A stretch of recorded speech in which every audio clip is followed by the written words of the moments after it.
Hey everyone, सो आज की इस वीडियो में हम करेंगे स्ट्रक्चर एंड बॉन्डिंग। एंड इस चैप्टर के रिलेटेड जितने भी मैं वीडियोस डालूंगी वो बिल्कुल पार्ट्स में आएंगी, part 1, part 2, part 3 and so on. क्योंकि जितने भी इस चैप्टर में कॉन्सेप्ट्स हैं वो थोड़े से डिफ़िकल्ट लगते हैं हम सबको, ठीक है। जितने भी बच्चे उनके इसमें बहुत ज़्यादा डाउट्स रह जाते हैं, तो अगर वीडियोस छोटी होगी तो बच्चों को जितने भी कॉन्सेप्ट्स हैं वो अच्छे से क्लियर हो पाएंगे। आपको क्या करना है कि वीडियो को बिल्कुल एंड तक देखना है, ताकि जितना भी जो भी कॉन्सेप्ट होगा वो आपको बिल्कुल ईजीली समझ आ जाए, ठीक है। तो मैं अपनी पूरी कोशिश करूँगी कि आपको बिल्कुल ईजी लैंग्वेज में बता सकूँ, पूरी एग्जांपल्स के साथ बता सकूँ, ताकि कोई भी आपके माइंड में डाउट ना रह जाए, क्वेश्चन ना रह जाए। एंड अगर फिर भी आपको कोई भी डाउट होता है तो आप मुझे कमेंट सेक्शन में बता सकते हो, ठीक है। So let's start our video. तो स्ट्रक्चर एंड बॉन्डिंग में हमारे पास एक बहुत ज़्यादा मेन टॉपिक आता है जिसका नेम है हाइब्रिडाइजेशन, हाइब्रिडाइजेशन, ठीक है। तो अभी मैं आपको बताऊंगी कि हाइब्रिडाइजेशन क्या होता है, एक इजी लैंग्वेज में बताने वाली हूँ। जो मैं आपको एग्जांपल दूंगी ऐसे नहीं कि आपको एग्जाम्स में बिल्कुल वैसे ही लिखाना है, ठीक है। वो सिर्फ एक एग्जांपल होगी एंड मैं आपको एग्जैक्ट डेफिनेशन भी बताऊंगी कि उसकी एग्जैक्ट डेफिनेशन आपने क्या लिखनी है, ठीक है। सो हाइब्रिडाइजेशन में मैं आपको आप सपोज करो कि आपके पास एक टेस्ट ट्यूब है, ठीक है। Test tube 1 and test tube 2, आपके पास 2 टेस्ट ट्यूब्स हैं, ठीक है। एक टेस्ट ट्यूब में आपने लिया, या आप इसको ग्लास मान लो, ठीक है। ये आपके पास 2 ग्लास हैं जिसमें आपके पास एक में है हम बोल सकते हैं हॉट मिल्क, गरम दूध, एंड एक में आपके पास है कोल्ड मिल्क, ठीक है। एक में आपके पास गर्म दूध है और एक में आपके पास ठंडा दूध है, ठीक है। तो यहाँ पर आपने क्या करना है कि एक और ग्लास ले लेना है या टेस्ट ट्यूब ले लेनी है, जिसमें आप क्या करोगे, थोड़ा सा तो इस टेस्ट ट्यूब में, थर्ड ग्लास में या टेस्ट ट्यूब में आप हॉट मिल्क डालोगे, ठीक है। एंड थोड़ा सा उसमें कोल्ड मिल्क डालोगे, ठीक है। थोड़ा सा गर्म दूध और थोड़ा सा ठंडा दूध। और अभी जहाँ यहाँ पर जो हमारे पास दूध बनेगा वो क्या होगा, नॉर्मल दूध, नॉर्मल मिल्क। तो इस दूध में क्या होगा, हमारे पास इस दूध में प्रॉपर्टीज किसकी होंगी, कोल्ड मिल्क की भी होंगी, हाफ कोल्ड मिल्क की, हाफ ठंडे दूध की प्रॉपर्टीज होंगी एंड हाफ गर्म दूध की प्रॉपर्टीज होंगी इस नॉर्मल मिल्क में, ठीक है। तो यहाँ पर हमारे पास क्या, हमने क्या किया, एक तो गर्म मिल्क है हमारे पास, एक ठंडा मिल्क है, इन दोनों को कंबाइन करके हमने एक थर्ड ग्लास में डालकर उसका एक नॉर्मल मिल्क बनाया। एंड ये इसको हम नेम क्या देंगे, हाइब्रिड मिल्क, ठीक है। तो अब ये तो आपके पास एक एग्जाम्पल थी। अगर मैं इसको हमारे साइंस में, केमिस्ट्री के वे में बताऊं तो आपके पास ये क्या है, फर्स्ट ऑर्बिटल, ये आपके पास फर्स्ट ऑर्बिटल है, और आपके पास एक क्या है, सेकंड ऑर्बिटल।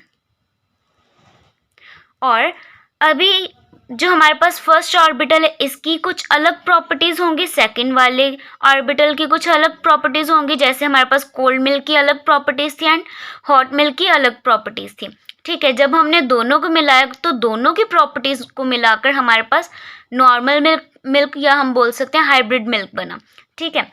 तो यही चीज़ हमारे पास यहाँ पर होती है कि हमारे पास एक फर्स्ट ऑर्बिटल है जिसकी खुद की प्रॉपर्टीज़ है और एक सेकंड ऑर्बिटल है जिसकी खुद की प्रॉपर्टीज़ है, ठीक है। तो इन दोनों ऑर्बिटल को मिलाकर जो हमारे पास ऑर्बिटल बनता है वो क्या होता है, हाइब्रिड ऑर्बिटल,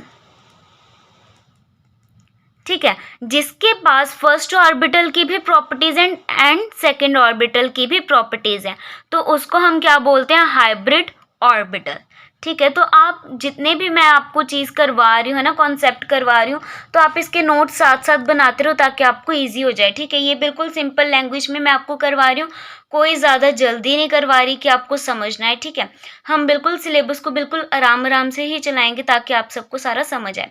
ठीक है, तो यहाँ तक आई थिंक सो आपको सारा क्लियर होगा। एंड इसके बाद ये तो हमारे पास था कि हाइब्रिड ऑर्बिटल क्या है। अभी हमारे पास क्या था कि हाइब्रिडाइजेशन क्या होता है।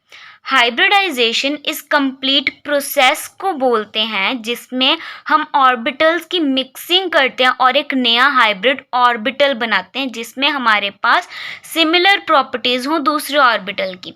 ठीक है, हाइब्रिड ऑर्बिटल में हमारे पास किसकी प्रॉपर्टीज होती हैं, फर्स्ट ऑर्बिटल और सेकंड ऑर्बिटल दोनों की प्रॉपर्टीज मिक्स होती हैं एंड इसी कंप्लीट प्रोसेस को हाइब्रिडाइजेशन बोला जाता है।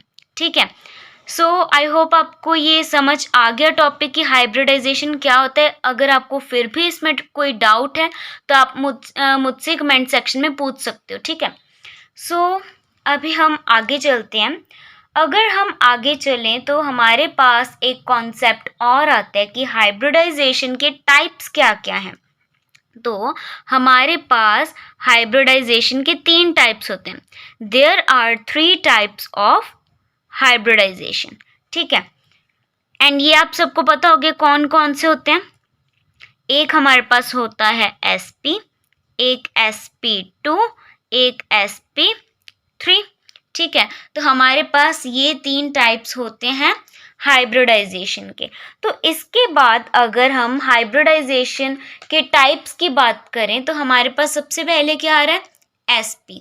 ठीक है, तो sp में हमारे पास क्या होगा, हमारे पास इसमें अगर हम एटॉमिक ऑर्बिटल देखें कौन कौन से इन्वॉल्व होते हैं।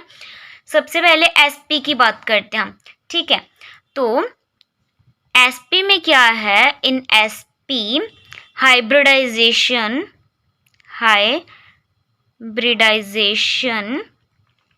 हमारे पास क्या है, आप लिख सकते हैं ना, इन sp हाइब्रिडाइजेशन वी हैव, एक तो ऑर्बिटल हमारे पास s का होगा, एक p का होगा। हमें इसके नाम से पता चल रहा है sp से कि we have one orbital of s and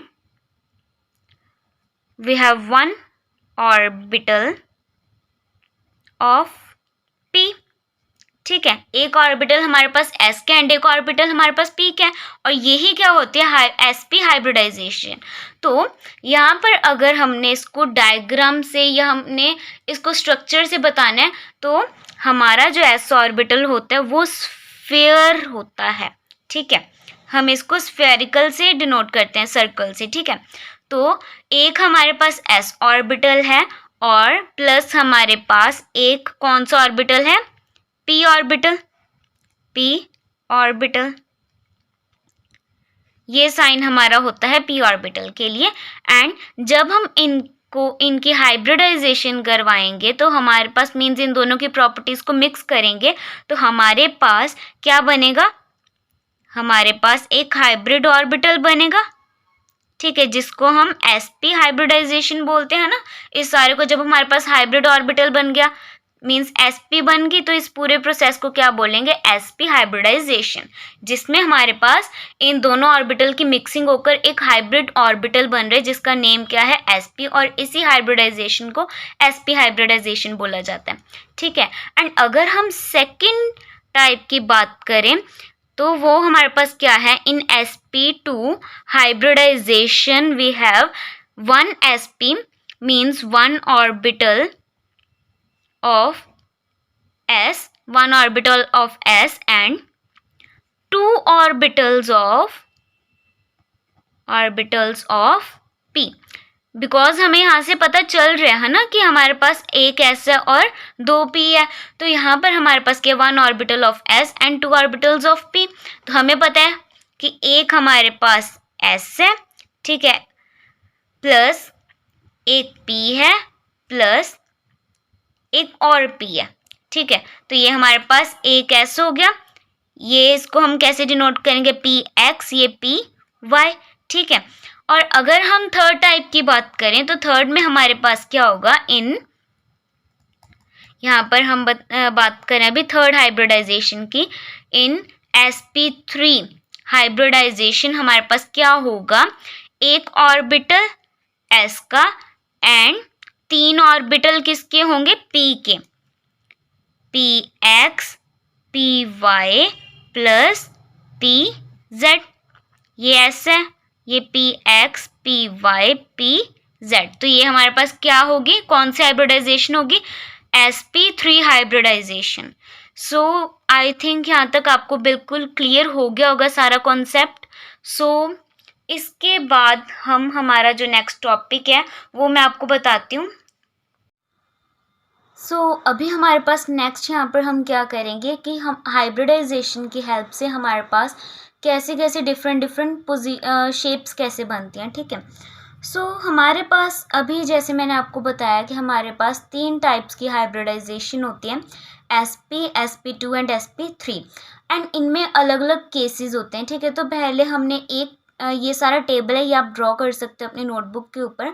पहले फर्स्ट बॉक्स में हम क्या नोट डाउन करेंगे, हमारी हाइब्रिडाइजेशन की टाइप्स, उसके बाद कि हमारे पास यहाँ पर नंबर ऑफ बॉन्ड पेयर्स कितने होंगे, नंबर ऑफ लोन पेयर्स कितने होंगे, एंड उनके हिसाब से हमारे पास शेप्स कैसी कैसी होंगी, ठीक है। अगर हम sp की बात करें तो हमारे पास यहाँ पर कितने ऑर्बिटल हैं, एक ऑर्बिटल s का एंड एक ऑर्बिटल p का, ठीक है। तो हमारे पास यहाँ पर 2 ऑर्बिटल हैं, एंड अगर दोनों ऑर्बिटल पार्टिसिपेट कर रहे हैं बॉन्डिंग में तो हमारे पास बॉन्ड पेयर कितने होंगे, 2, और लोन पेयर कितना होगा, 0, क्योंकि दोनों ऑर्बिटल्स पार्टिसिपेट कर रहे हैं तो हमारे पास लोन पेयर 0 होगा। तो अगर दोनों हमारे जो मतलब ऑर्बिटल्स हैं वो पार्टिसिपेट कर रहे हैं तो हमारे पास शेप लीनियर होगी, जिसमें हमारे पास जो एंगल होगा वो 180 डिग्री का होगा, ठीक है। अगर हम बात करें sp2 की, ठीक है, तो यहाँ पर हमारे पास 2 केसेस बन रहे हैं। एक तो ये कि ये तीनों ऑर्बिटल पार्टिसिपेट कर रहे हैं बॉन्डिंग में, ठीक है, मीन्स बॉन्ड पेयर हमारे पास 3 है और लोन पेयर 0, लोन पेयर 0 क्यों, क्योंकि हमारे पास जो तीनों ऑर्बिटल हैं, एक s का 2 p का, तीनों पार्टिसिपेट कर रहे हैं, तीनों हमारे जो नंबर ऑफ बॉन्ड पेयर है वो 3 ही है, ठीक है। तो लोन पेयर खुद से 0 हो जाएगा, तो यहाँ पर हमारे पास जो शेप है वो ट्राइगोनल प्लेनर बनेगी, जहाँ पर हमारे पास प्लेनर ट्राइगोनल, यहाँ पर हमारे पास 120 डिग्री एंगल बनता है, ठीक है।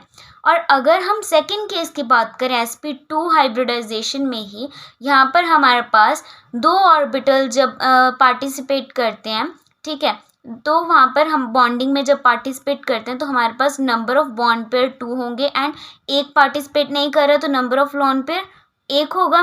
तो यहाँ पर हमारे पास इस टाइप के केस में वी शेप बनती है, ठीक है, ये होती है हमारी वी शेप, ठीक है। थर्ड हमारे पास क्या आता है, sp3 हाइब्रिडाइजेशन, ठीक है। तो sp3 हाइब्रिडाइजेशन में हमारे पास 3 केस बनेंगे। एक तो 4 का कि हमारे जो बॉन्ड पेयर है वो 4 है, क्यों, क्योंकि हमारे पास यहाँ पर 4 ऑर्बिटल है। एक 3 का बन रहा है कि हमारे पास 3 ऑर्बिटल बॉन्डिंग में पार्टिसिपेट करें, एक हमारे पास कि 2 ही पार्टिसिपेट करें, ठीक है। तो अगर हम फर्स्ट केस की बात करें जहाँ पर हमारे पास चारों ऑर्बिटल्स पार्टिसिपेट कर रहे हैं तो वहाँ पर हमारे पास लोन पेयर 0 होगा, और यहाँ पर हमारे पास जो शेप है वो टेट्राहेड्रल बनती है। एंड अगर हम सेकंड केस की बात करें जहाँ पर हमारे पास बॉन्ड पेयर 3 है और लोन पेयर 1 है, तो वहाँ पर हमारे पास पिरामिडल शेप बनती है, ठीक है।